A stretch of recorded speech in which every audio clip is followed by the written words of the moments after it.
How to fix your PS4 9.00 update. Hi everybody, welcome back to another video of Genie Guide. I am Bimal, and in this guide video I will simply show you how you can fix the 9.00 update PlayStation update on your PlayStation.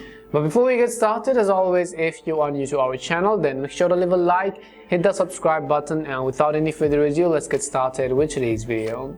So when you update your PlayStation to the latest 9.00 update, you could generally have some kind of issues, and it's not like you shouldn't install the update, because if you don't install it, you basically won't be able to play online games such as Call of Duty and so on. So how to fix this issue? Well, in order to fix this issue, we would simply delete that particular file of the notifications bar. So we could head upwards towards the menu icons, and over here we could go to this eye icon, which is notifications. Go to notifications panel, and over here look for the 9.00 update notifications. So you could go ahead and then you can see over here, which is the system software version 9.00. What you could do is simply tap on the options button once you select it, and then you can find this option which says delete at the very top. Go to delete and select that 9.00 update, and go ahead and then tap on the delete button. Now this update has already become pretty old, because PlayStation has already rolled out the 10.00 update, which I recently installed it.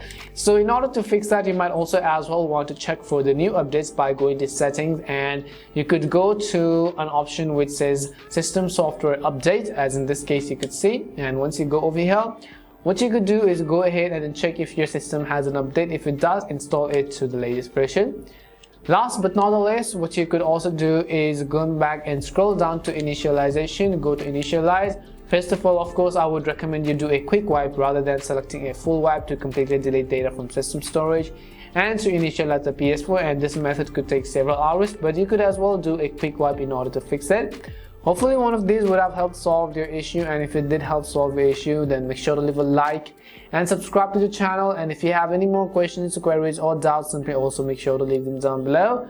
Thank you very much for watching till the end of this tutorial, and see you soon in our next video.